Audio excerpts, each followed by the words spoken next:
اور مزے کی بات یہ ہے جو وہ ملکی خزانہ بھی دیکھ رہے ہیں, رکھوالے بھی ہیں, سب سے اہم پوسٹ پہ بھی ہیں, ان کے پاکستانی بینکوں میں پاکستانی کرنسی میں صرف 25,000 روپے ہیں. ایسے ہی ہمارے روپے کے محافظ جو ہیں, جو پاکستانی معیشت کو سہارا دینا چاہتے ہیں, ان کے پاس اپنے پاکستانی روپوں میں صرف 25,000 ہیں, باقی وہ فارن کرنسی اکاؤنٹ رکھتے ہیں. اس لیے تو وہ کہتے ہیں ڈالر کو فری فال کرنا چاہیے. قومی سلامتی اور اسٹریٹجک پلاننگ جیسی اہم چیز کو سنبھالنے والے موعد یوسف صاحب امریکہ کے رہائشی ہیں. یہ میں نہیں کہہ رہا, ڈیکلریشن فارم پہ جو انہوں نے خود لکھا ہے.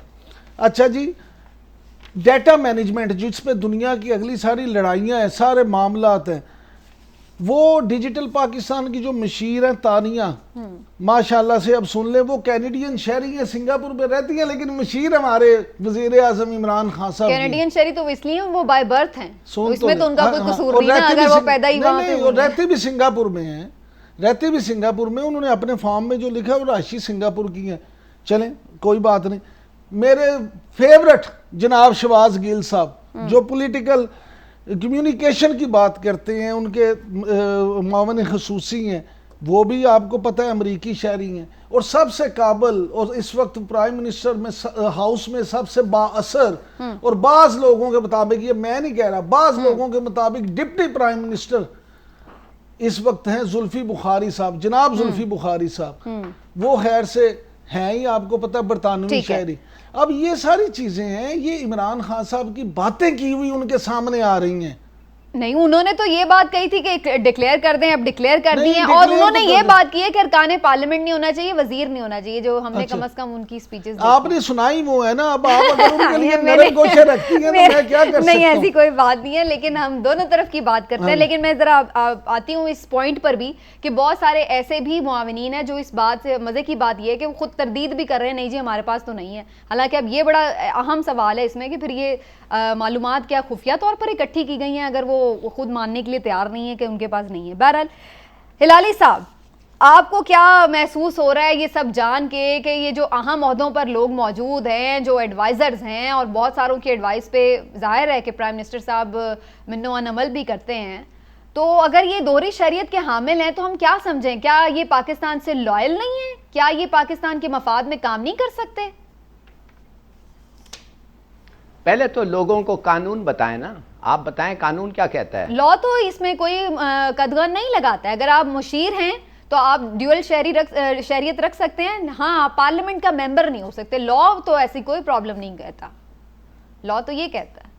تو پارلیمنٹ کے ممبر آپ نہیں ہو سکتے, مگر آپ مشیر ہو سکتے ہیں, آپ کیبنٹ میں بیٹھ سکتے ہیں, اور پاکستان کے وہ سیکرٹس جو پارلیمنٹیرینز کو بھی نہیں پتا ہیں وہ آپ سن سکتے ہیں, اور اس پہ آپ فیصلے لے سکتے ہیں, اور اس کے ساتھ آپ ڈیل کر رہے ہیں. یہی ہے نا, یہ صحیح ہے کہ غلط بات ہے؟ بائی لا تو ایسا ہی ہے, بائی لا تو ایسا ہی ہے. ہلالی صاحب بالکل ٹھیک ہے, بالکل ٹھیک ہے. اچھا, ابھی آپ بتائیں کیا یہ پاکستان میں ڈی این اے ہمارا غلط ہے کہ ہم حلف اٹھاتے ہیں, قسم کھاتے ہیں کہ ہم ملکہ الزبتھ ہماری جو بھی ہے سب چیز ہے, اور امریکہ پتہ نہیں اس پہ وہ ٹرمپ کو بھی یہ ملکہ الزبتھ وہ ہو گئی ہے, مگر امریکہ میں جو بھی ہے کہ ہم اٹھاتے ہیں ہاتھ کے بھی آئی will be allegiance to the constitution of the United States. مانے آپ یہ سب چیز کرتے ہیں اور آپ بیٹھ کے ادھر نیشنل سیکیورٹی کے فیصلے کر رہے ہیں. مثال کے طور پہ جو امریکہ کے نیشنل سیکیورٹی کے خلاف اگر ہو, اور ہو بھی سکتا ہے اس لیے کہ آپ پاکستان کا نیشنل سیکیورٹی, تو اس کے معنی تو آپ تو بہت بڑے جھوٹے ہیں. اچھا, بہت بڑے جھوٹے ہیں, آپ نے قسم کھایا ہے, ان کا قسم کھایا, ہمارا تو چھوڑ دیں نا. آپ تو پاکستانی بائی برتھ ہیں مگر ڈیول نیشنل بائی چوائس ہیں, آپ نے سلیکٹ کیا ہے, آپ کی ایموشنل اٹیچمنٹ ہے اس ملک کے ساتھ, تو اس کے معنی اس ملک کے ساتھ آپ غداری کر رہے ہیں. ہمارے ساتھ تو کرتے ہی ہیں, آپ تو کرے رہے. آپ کہہ سکتے ہیں میں نے کبھی قسم نہیں کھایا کہ this and that, but it is assumed کہ جب آپ oath of office لیتے ہیں آپ کہتے ہیں کہ میں پاکستان کو لائلٹی, تو یہ کیسے ہو سکتا ہے؟ تو کہنے کی بات یہ ہے کہ یہ کچھ پاگل پن اس میں ہے ادھر, جو میرے خیال میں یوزول ہے، اس لیے کہ ہمارے پالیٹیشنز کو یہاں پہ میں ایک چیز اور کلیئر کرنا چاہ رہی ہوں، ایک چیز میں اور یہاں پہ کلیئر ضرور کرنا چاہ رہی ہوں، وہ یہ کہ جو ہمارے معید یوسف صاحب ہیں یا ڈاکٹر شہباز گل ہیں یا ندیم افضل چند صاحب ہیں، ان کی جانب سے تردید بھی آئی ہے. وہ کہہ رہے ہیں ہمارے پاس ڈیول نیشنلٹی نہیں ہے بلکہ ہمارے پاس صرف گرین کارڈ ہے. گرین کارڈ اقامہ اور نیشنلٹی میں فرق ہے. اگر اقامہ ہے تو وہ عرضی آپ کے پاس ایک رہائش گاہ کی اجازت ہے کہ آپ وہاں پر جا کے کچھ عرصہ اسٹے کر سکتے ہیں، رہ سکتے ہیں. اگر ہم بات کریں شہریت کی تو وہ اس کا مطلب یہ ہے کہ جو آپ ہلالی صاحب بھی بات کر رہے تھے کہ آپ اس میں پراپر اوتھ لیتے ہیں لائلٹی کا، پاسپورٹ بھی ہولڈ کرتے ہیں، اس کی تمام فیسلٹیز اس ملک کی انجوائے کر سکتے ہیں، اس کے ٹیکسز پے کرتے ہیں، وہ تمام قوانین جو ان کے شہریوں پر لاگو ہوتے ہیں وہ آپ پر بھی لاگو ہوتے ہیں. تو مطلب آپ پراپر ایک سٹیزن ہیں اس ملک کے، یہ شہریت ہے. اور جب ہم بات کرتے ہیں گرین کارڈ کی تو یہ بیسکلی ایک پرمیشن ہے کہ آپ یہاں پر کام بھی کر سکتے ہیں، آپ یہاں پر رہ بھی سکتے ہیں، بٹ اس کا مطلب یہ نہیں ہے کہ آپ اس کے ملک کے شہری ہو گئے ہیں. وہ صرف آپ کو ایک اجازت ہے. گرین کارڈ تو ان تینوں میں تھوڑا سا ڈفرینشیٹ اگر ہم ہلالی صاحب کریں تو پھر نیشنلٹی کی جہاں تک بات ہے اس سے تو بہت سارے وہ جو ہیں وہ تردید کر رہے ہیں کہ ہمارے پاس نیشنلٹی نہیں ہے، گرین کارڈ ہے اور گرین کارڈ ایسی کوئی لائلٹی اس ملک کے ساتھ نہیں بن جاتی. ہلالی صاحب کریں پھر اس پہ میں ضرور لیتی ہوں. جی تو پھر جو نیشنلٹی انہوں نے لیا ہے وہ تو پھر صاف ستھرا جھوٹے نکلے نا، وہ تو جھوٹے نکلے، ان کو آپ الگ کر دیں. اب آپ آ جائیں گرین کارڈ پہ. گرین کارڈ کیوں لیتا ہے بندہ؟ عموماً گرین کارڈ اس لیے وہ لیتا ہے کہ وہ نیشنلٹی لینے جا رہا ہے. 5 سال کچھ گرین کارڈ کے ساتھ یا 10 سال گرین کارڈ کے بعد آپ آٹومیٹکلی کوالیفائی کرتے ہیں نیشنلٹی کے. ٹھیک ہے نا؟ تو اس کے معنی آپ نے فیصلہ کر لیا ہے کہ آپ کے ملک کو آپ چھوڑیں گے، جو بھی ملک ہے آپ کا، آپ نے اس ملک کو نہیں سمجھتے اور دوسرے ملک کو الیجنس، اوتھ آف الیجنس اٹھا کے رہیں گے. وہی مجھے ایک چیز عجیب سا لگتا ہے کہ آپ نیشنل سیکیورٹی کے ایڈوائزر ہو گئے ہیں. اب آپ وہ کہیں گے کہ جب تک میں قسم نہیں کھاتا دوسرے ملک تک، اس وقت تک میں نیشنل سیکیورٹی ایڈوائزر بن سکتا. میں سمجھتا ہوں اٹس ناٹ دیٹ ایزی. یہ ایسے آپ نہیں کہہ سکتے ہیں. مگر اگر لیٹ اس اسیوم کہ ان لوگوں کو آپ دینا چاہتے ہیں اس لیے کمپٹنٹ لوگوں ہیں، کیپیبل لوگ ہیں، تو خدا کے لیے عمران خان صاحب کم سے کم آپ ان کو ایسے عہدے پہ دیں جو نیشنل سیکیورٹی کو امپیکٹ نہیں کرتا، اور ایسے عہدے لکھ کے دیں کہ آپ foreign affairs, defence, interior, finance, armed forces نہیں جا سکتے ہیں. آپ کم سے کم یہ تو کہیں. اب آپ ان لوگوں کو جو پرماننٹلی جس دن عمران خان جائے گا، یہ اپنے سوٹ کیس کے ساتھ آئے ہیں، یہ اپنا سوٹ کیس باندھ کے وہ امریکہ میں جو ان کا گھر ہے ادھر پہنچ کے وہ اپنی کریئر کو ان کا سٹیک نہیں ہے. آپ کا یہ کہنا ہے ان کا سٹیک نہیں ہے، وہ آئیں گے ایک جاب کی طرح اس کو کام کریں گے اپنا اور چلتے بنیں گے. تو وہ ان کی ایموشنل عمران صاحب اٹیچمنٹ نہیں ہو سکتی. مطلب آپ اگر کچھ عرصہ جا کے باہر کام کر رہے ہیں تو اس کا مطلب ہے کہ اب پاکستان سے کوشچن مارک لگ گیا آپ کی حقوق الوطنی پہ. سمینا سنیں 2-3 باتیں. پہلے جو آپ نے گرین کارڈ اور یہ بات، صرف ایک جو مین فرق ہے نا وہ یہ ہے کہ ان کے پاس پاسپورٹ نہیں ہے. انہوں نے تردید نہیں کی کہ ہم وہاں رہائش پذیر نہیں ہیں. انہوں نے کہا جی ہمارے پاس نیشنلٹی نہیں ہے، ہمارے پاس پاسپورٹ نہیں ہے. جس کے پاس گرین کارڈ ہوتا ہے یا جس کے پاس پرماننٹ ریزیڈنس کارڈ ہوتا ہے اس کا کیا مطلب ہے؟ وہ وہاں پہ پڑھ بھی سکتا ہے، اس کی ہیلتھ کیئر بھی ہو سکتی ہے، وہ وہاں پہ مستقل رہ بھی سکتا ہے، وہ ان کا شہری ہے. صرف اس کو ابھی پاسپورٹ نہیں ملا اور کوئی زیادہ فرق نہیں ہے. اب آ جاتے ہیں حفیظ شیخ صاحب پہ. آ جائیں. حفیظ شیخ صاحب جب پیپلز پارٹی میں تھے، جب حکومت جانے والی تھی، انہوں نے کیا کیا؟ انہوں نے چھوڑا، ریزائن کیا اور پھر وہ چلے گئے. اب بھی انہیں دبئی سے بلا کے آپ نے ایڈوائزر لگایا یا ہم مشیر خزانہ لگایا.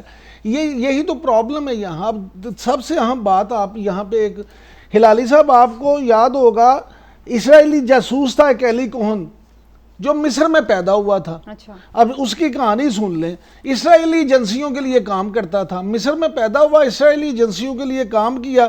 اس نے کامل امین کے نام سے ارجنٹائنا میں کام شروع کیا اور اس کے بعد تعلقات اپنے شامی لوگوں سے بنا لیے. شامی لوگوں سے بنا کے اس نے شامی ملٹری اتاشی جو وہاں پہ تھے، امین الحافظ، ان سے تعلقات قائم کیے جو بعد میں اس کے شام کے صدر بھی بن گئے. امین الحافظ تبدیلی کے نام پر جب شام کے صدر بنے تو وہی جو جاسوس تھا نا ایلی کوہن، وہ شام میں چلا گیا کاروبار کے نام پر, وہاں پہ نہ صرف یہ کہ قدم جمائے بلکہ اسرائیلی فوج کو شام کی تمام معلومات پہنچاتا رہا. اچھا. شام کو اور اس کی فوج کو اس نے جتنا نقصان پہنچایا شام کی ہسٹری میں کسی اور نے نہیں پہنچایا. بعد میں سن لیں یہ بعد میں پکڑا بھی گیا اور اسے سرے عام پھانسی بھی دی گئی. میں یہ کہانی سنانے کا مطلب یہ نہیں میرا کہ میں خدا نہ خواستہ یہ کہہ رہا ہوں کہ یہ لوگ بھی جاسوس ہیں. سارے ایسے ہی ہو سکتے ہیں. نہیں, بالکل ایسے نہیں, لیکن کوئی ہو بھی سکتا ہے. جب کسی نے یہ اوتھ لیا ہے, ویسے معذرت کے ساتھ اگر کسی نے کرنا ہے نقصان تو یہاں پاکستانی جو اپنے ہمارے جو کبھی باہر تک نہیں گئے, کیا انہوں نے کم نقصان پہنچایا ہے؟ سمینا میرا پوائنٹ یہ ہے کہ آپ پہلے بھی ماضی میں ہوا ہے کہ لوگ اپنی نیشنلٹی سرنڈر بھی تو کرتے تھے. گورنر سرور نے بھی کی تھی. عمران خان صاحب کو چاہیے یہ کہ اگر وہ کسی کو لگانا چاہتے ہیں اسے کہ یار تمہارے دل میں پاکستان کے لیے درد ہے, بڑی اچھی بات ہے, میں تم سے آپ وہاں سے اسٹیک ختم کرو, نیشنلٹی یا یہ سرنڈر کرو اور ادھر آ جاؤ. ہلالی صاحب آپ کیا کہنا چاہ رہے ہیں, اور آپ کا بھی یہی خیال ہے کہ اب مورل اوبلیگیشن یہی ہے خان صاحب کے اوپر کہ فارغ کرا دیں ان کی نیشنلٹیاں؟ میں یہ کہنا چاہتا ہوں کہ ایک آدمی مشیر نہیں, اسپیشل اسسٹنٹ نہیں, مگر پرائم منسٹر آف پاکستان ادھر سے منگوایا گیا. اس کا نام تھا معین قریشی. ایک شوکت عزیز بھی تو آئے تھے. 3 مہینے شوکت عزیز, وہ شارٹ کٹ کو چھوڑیں, معین قریشی منگوایا گیا تھا. 3 مہینے ہی head the right to declare war on behalf of Pakistan. 3 مہینے میں وہ جنگ کا اعلان کر سکتا تھا, کانسٹیٹیوشنلی چیف ایگزیکٹو, اور اس نے وعدہ کیا سوان الیجنس ٹو امریکہ. اور اس کو منگوایا کس نے؟ ہمارے ہر سیکیورٹی ایجنسی نے اس کو کلیئرنس دی. بڑے جان کے لوگ ہیں ان کو, مانے can you imagine the courage کہ ایک ڈیول نیشنل کو آپ قسم کھاتے ہیں کہ یہ is not a security threat for Pakistan, اور آپ اس کو نیوکلیئر بٹن اس کے ہاتھ میں دے دیتے ہیں. ٹیکنیکلی کہنے کی بات یہ ہے کہ آپ لوگوں کے پاس, اور سبینا ایبسولوٹلی ناٹ, میں کہتا ہوں نہ مشیر کو نزدیک ہی نہیں آنا چاہیے ایسے چیزوں کو. اور ایک اور بات, ہر اکاؤنٹ اس کا اکاؤنٹ, جو آدمی مشیر بنے, منسٹر بنے, جو بھی بنے, اور باہر اگر اس کا اکاؤنٹ ہے اور نامنل اماؤنٹ نہیں ہے, 10,000 5,000 10,000 ڈالر سے زیادہ, ہر چیز واپس لاؤ پاکستان میں اور ادھر جمع کرو. یہ کانفلکٹ آف انٹرسٹ بھی ہوتا ہے. زبردست بات ہے کہ کانفلکٹ آف انٹرسٹ بھی ہو سکتا ہے, آپ وہاں سے اپنے اسٹیک ختم کریں اور آئیں. لیکن عمران صاحب, میں بہت سارے مشیروں کی آج یہ بھی گفتگو سن رہی تھی کہ وہ یہ کہہ رہے کہ بھائی آپ اس طرح سے بات کر کے تو اوورسیز پاکستانیز پر سوال اٹھا رہے ہیں بیسکلی, کیونکہ وہ لوگ آپ سے زیادہ ملک کے لیے درد رکھتے ہیں. نہیں, یہ بات نہیں ہے سبینا. ہم نے حفیظ شیخ صاحب کی جو مثال دی ہے وہ بھی کیوں دی ہے, اس لیے نہیں دی کہ خدا نہ خواستہ ہمیں یہ اعتراض ہے کہ وہ شاید ہم سے کم بے وطن ہے, وہ نہ ہو ڈیول نیشنلٹی ان کے پاس, نہ ان کے پاس پاسپورٹ ہو, کچھ نہیں. لیکن یہ ایسے لوگ جو باہر سیٹ ہوتے ہیں وہ باہر واپس چلے جاتے ہیں, ان کو اس طرح سے سٹیکس یہاں نہیں ہوتے, ان کی فیملیز یہاں نہیں ہوتی. یہاں آپ یہ دیکھیں کہ جیسے اب ہمارے شریف فیملی بھی ساری ہم دیکھتے ہیں وہ باہر چلے جاتے ہیں جب اقتدار میں نہیں ہوتے. بھائی ابھی اقتدار میں ہوں یا نہ ہوں, یہی تو ایشو ہے کہ جب آپ یہ معاملہ کریں گے اس طرح سے ہوگا. ان کے پاس تو بہرحال ڈیول نیشنلٹی نہیں ہے, لیکن اگر یہ ہوگا اس طرح سے ہوتا ہے کوئی بھی ہو تو وہ اسی طرح سے ہوگا نا معاملہ. اب اگر آپ نے شریف فیملی کی مثال دی ہے تو نواز شریف صاحب کے بچے اگر باہر ہیں, ان کا یہاں پہ کیا انٹرسٹ ہے؟ وہ تو کہتے ہیں جی انہوں نے تو کورٹ میں, اور یہی تو بات عمران خان صاحب کہتے تھے. اب جب ان کے اوپر یہ معاملہ آیا ہے تو انہیں خود یہ چاہیے کہ اس پہ کریں. جی لالی صاحب آپ لاسٹ کمنٹ کریں. نواز شریف کو تو بینک اکاؤنٹ چاہیے تھا باہر, جو لوٹ مار ادھر سے لے جاتا تھا, ہی نیڈڈ ٹو بینک اٹ. تو اگر اس کے پاس اگامہ تھا اس ملک کا تو وہ بینک اکاؤنٹ کھول سکتا تھا اور جتنے پیسے ادھر سے لوٹ رہا تھا ادھر ڈال سکتا تھا. یہ تو مطلب یہ جو لوگ منسٹرز آ کے 3-4 جو ہے این لیگ میں ہیں, نون لیگ میں, یہ جو منسٹر بنے انہوں نے کیوں رکھا ہے بھائی؟ پرائم منسٹر کے پاس بھی تھا, خواجہ آصف کے پاس تھا. اب اپنے آپ کو ذلیل کر کے پاکستان کا فارن منسٹر اپنے آپ کو چوکیدار ڈسکرائب کر کے اتنے ذلیل کر کے باہر اکاؤنٹ مینٹین کر رہا تھا. بالکل ٹھیک ہے. کیوں, کیا فائدہ تھا؟ اس لیے کہ پتا تھا اس کو پرسنل گین جو بھی لانڈر کرنا چاہتا تھا ادھر تک جا سکتا. ہلالی صاحب یہاں جب وزیر اعظم پہلے بن جائے اور اس کا آئی ڈی کارڈ بعد میں بنے تو پھر باقی کیا رہ جاتا ہے؟ ایک تو ہم آئیڈیل سچویشن کی طرف بات کرتے ہیں، لیکن ہمارے یہاں پتہ نہیں کیا کیا تاریخ میں ہو چکے ہیں عجوبے، تو ہمیں وہ بھی دیکھنے پڑتے ہیں. ویری رائٹ سے ہلالی صاحب اور عمران صاحب کی آپ نے ڈیبیٹ ناظرین سنی ہے، اور دونوں کا اس بات اتفاق ہے کہ جو یہ سینسٹیو معاملات ہیں، اس میں ڈیول نیشنلٹی یا اس طرح کے لوگ جن کے سٹیکس یہاں نہیں ہیں، ان کو ایسے عہدوں پر براجمان نہیں ہونا چاہیے، جو کہ عمران خان صاحب کا اپنا بھی موقف رہا ہے. تو اب جب کہ وہ سامنے لے آئیں، یہ ایک اپریشیٹیبل بات ہے، لیکن اب اس کے آگے بھی کارروائی کرنے کی ضرورت ہے. ابھی اسی پوائنٹ پہ ناظرین ایک بریک لے لیتے ہیں، واپس آتے ہیں تو بات کرتے ہیں ان پروجیکٹس کی جس کے یوں کہا جائے کہ دعوے دار بہت ہیں اور ہر کوئی کہہ رہا ہے کہ یہ تو ہمیں کریڈٹ جاتا ہے، ہمیں کریڈٹ جاتا ہے. یہ کہانی کیا ہے اور کب تک چلے گی، بتائیں گے آپ کو ایک بریک کے بعد. آپ کا وتیرہ بن چکا ہے کہ جو پروجیکٹس یا تو ہم مکمل کر کے گئے یا جو ہم نے شروع کیے اس پہ اپنی تختیاں لگا کے ایک ڈھونگ رچا کے اس کا کریڈٹ کلیم کرنے کی کوشش ہے. کامیاب جوان programme prime ministers youth programme کے نام سے میاں نواز شریف صاحب کے دور میں شروع ہوا، اس کا نام چینج کر کے اور اس کا اب کریڈٹ کلیم کیا جا رہا ہے. میاں نواز شریف صاحب نے لانچ کیا ہیلتھ کارڈز کا سسٹم، اس پہ بھی اپنے جماعت کے رنگوں کا جھنڈا لگا کے اس پہ بھی کریڈٹ کلیم کیا جا رہا ہے. جامر بھاشا کی لینڈ ایکویزیشن 125 ارب روپے کی وہ لینڈ ایکویزیشن مکمل ہوئی میاں نواز شریف کے دور میں، اس پہ بھی عمران خان صاحب کریڈٹ کلیم کر رہے ہیں. آپ کا اپنا ویژن ہے کیا؟ آپ کے اپنے پروجیکٹس ہیں کون سے؟ اپنا کیا ہے اور کسی کا کیا؟ آج کل تو میرا کی لڑائی ہم دیکھ رہے ہیں. ڈیم کا پچھلے دنوں تعمیراتی کام کا افتتاح ہوا، تو اس میں بھی ہم نے دیکھا کہ اگرچہ اچھا کام تھا لیکن اس کو بھی کانٹروورشل سا کر دیا گیا پولیٹیکل کریڈٹس لینے کے چکر میں. یہ کل جب ایک اہم پروجیکٹ کا افتتاح ہوا ہے جو کہ قائد اعظم بزنس پارک کے نام سے شروع کیا جا رہا ہے، تو اس میں بھی ہم نے دیکھا کہ پی ایم ایل این کی جانب سے یہ کلیم کیا جا رہا ہے کہ یہ اور یہ کوئی ابھی ایک دو پروجیکٹس کی بات نہیں ہے، جنرلی ہم دیکھ رہے ہیں جیسا کہ خود عطا اللہ تارڑ صاحب نے بھی کتنے ہی پروجیکٹس گنوا دیے کہ جی یہ سارے پروجیکٹس تو ان کے ہیں.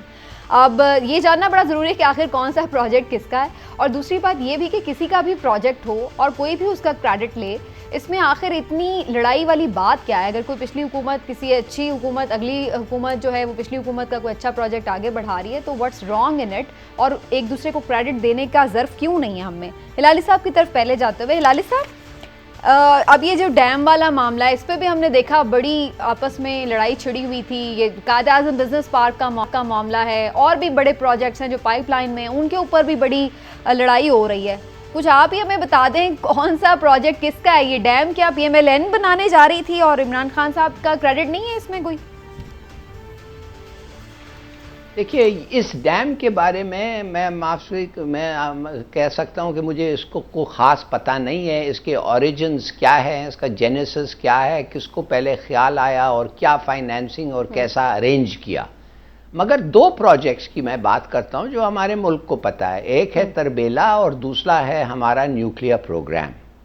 دیکھیے میں سمجھتا ہوں کہ یہ جو ایسے پروگرامز جو ٹرانسینڈ کرتے ہیں ایک گورنمنٹ سے چوتھی گورنمنٹ کو جا کے کمپلیٹ ہوتا ہے، سب گورنمنٹس کو اس میں تعریف کرنی چاہیے، اور every government has played a role. بلکہ میں سمجھتا ہوں کہ وہ گورنمنٹ جو ایک پلیکارڈ لگا کے اسٹون لگا کے انوگریٹ کر دیا، شاید وہ سب جو سوچا اس کے بارے میں شاید وہ سب سے کم کام کیا. مگر وہ دوسرے گورنمنٹس جو ہیں جن کو فائنینسنگ ریز کرنا پڑا، جن کو ڈیفیکلٹیز ریز کرنے پڑا، جن کا کریڈٹ کٹ گیا، جو اکنامک سچویشن خراب ہو گیا، مگر پھر بھی انہوں نے کوشش کر کے اس کو ختم کیا، ان کو داد ملنا چاہیے. حالانکہ نام اس پروگرام کا وہی ہے. تربیلا مثال کے طور پہ ایوب خان نے شروع کیا، بھٹو کے وقت جا کے ختم ہوا. both of them should get credit, اور درمیان بھی جو گورنمنٹس ہیں ان کو بھی کریڈٹ ملنا چاہیے. اور میں تو آپ کو اور نیوکلیئر پروگرام میں آپ کو بتا سکتا ہوں، اس لیے نیوکلیئر پروگرام کے بارے میں ہم نے ہمارے فیلڈ آف ورک میں کافی اس کا یہ تھا. نیوکلیئر پروگرام سب کو پتا ہے بھٹو نے شروع کیا، مگر سب کو یہ پتا ہے کہ بھٹو کے جانے کے وہ تو 72 73 میں شروع کیا، مگر وہ تو 4 سال کے بعد چلے گیا. اس وقت کچھ نہیں تھا. ایکچولی جو آدمی آ کے اس پہ ڈائریکشن اور ڈرائیو اور ڈٹرمنیشن دکھایا ہے وہ یو ہیو ٹو ایڈمٹ ایک آدمی تھا ضیاء الحق، اور اس کے نیچے اس کے تحت ضیاء الحق کا انجن جو تھا جو واقعی وہ پیسے اکٹھے کرتا تھا اور کیسے کرتا تھا اور کس طریقے سے بانٹتا تھا، وہ تھا غلام اسحاق. He was the driving force. اور ڈپلومیٹک، ہمارے ڈپلومیٹک، اچھا اب اس کو پروجیکٹ کرنا، لوگوں سے گالیاں نہیں کھانا، نیوکلیر پروگرام ہمارا ہے، اس کو بچانا، اس کو پروجیکٹ کرنا ڈیفٹلی کیئرفلی، وہ کون کرتا تھا پوری پلاننگ؟ آغا شاہی. تو یہ 3 لوگ جو تھے سب کو کریڈٹ ملنا چاہیے، ناٹ اونلی بھٹو اور ناٹ اونلی آخر میں دھماکے پھر نواز شریف نے کیے، ان کو بھی کریڈٹ دے دیں تھوڑا سا. وہ تو نہیں کرنا چاہتا تھا، الٹیمیٹلی کر دیا. وہ کیسے کیا وہ سب ہم جانتے ہیں. ٹھیک ہے. اور ظاہر ہے کہ اس میں پھر ہمارے جو سائنٹسٹ ہوتے ہیں، ایکسپرٹس ہیں، ان کی بھی بہت ساری کاوشیں ہوتی ہیں. ظاہری سی بات ہے، ان کو ہم کیسے اگنور کر سکتے ہیں. عمران صاحب 2 تو مثالیں دی ہیں ہلالی صاحب نے، اب ذرا ریسنٹ مثالوں پہ آ جائیں. یہ ڈیم والی بات جو جیسے میں کر رہی تھی، یہ تو جو میں دیکھ رہی تھی مختلف اس کی چیزیں، تو یہ تو مشرف صاحب کے دور میں بات ہوئی تھی. اب سی پیک کا کریڈٹ تو پیپلز پارٹی بھی لے رہی ہوتی ہے کہ جی یہ تو زرداری صاحب نے سٹارٹ کیا تھا، جو کہ بعد میں نون لیگ نے آ کے کیری کیا ہے. اب اسی طرح سے یہ پروجیکٹس اب جن کی اب کل جس کا افتتاح ہوا ہے جو آگے، تو یہ پھر کس کے کھاتے میں ڈالیں ہم؟ دیکھیں پہلی بات تو یہ ہے کہ میں پہلے ڈیم پہ ہی آ جاتا ہوں.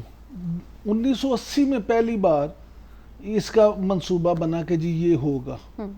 اچھا اس کے بعد پھر کیا ہوا، 2004 میں اس کی پہلی فیزیبلٹی بنی، 2008 میں دوسری فیزیبلٹی بنی، پھر پچھلی جب نواز شریف صاحب کی گورنمنٹ تھی اس میں اس کی لینڈ ہوا مسئلہ، اور پھر اب جا کے 2020 میں اس پہ کام شروع ہوا ہے. تو میں سمجھتا ہوں سب کا ہی کریڈٹ ہے. اب دیکھیں کامیابی جو ہوتی ہے نا، کامیابی کے کئی دعوے دار اور باپ ہو جاتے ہیں، لیکن ناکامی کوئی نہیں قبول کرتا. اچھا اب یہاں ہمارے یہاں یہ ہے کہ آپ دیکھیں شروع سے جب بھی کوئی نئی حکومت آتی وہ کہتے ہیں جی فلاں منصوبہ ہماری حکومت نے شروع کیا تھا. جب آپ ابھی تھوڑا ماضی قریب میں چلے جائیں تو کاف لیگ کی حکومت نے جو کام کیا، اس کے بعد پیپلز پارٹی آئی، پیپلز پارٹی نے کیا تو انہوں نے کہا نہیں یہ تو ہمارا منصوبہ تھا، پیپلز پارٹی کر رہی ہے ایسے ہی. اس کے بعد نواز شریف کی حکومت آ گئی، انہوں نے کہا یہ تو پیپلز پارٹی والوں نے کہنا شروع کر دیا یہ تو ہمارا منصوبہ تھا. جیسے انہوں نے سی پیک کا کیا تو انہوں نے کہا یہ تو زرداری صاحب بات کر کے آئے، زرداری صاحب اب بھی کہتے ہیں کہ سی پیک تو ہمارا منصوبہ تھا.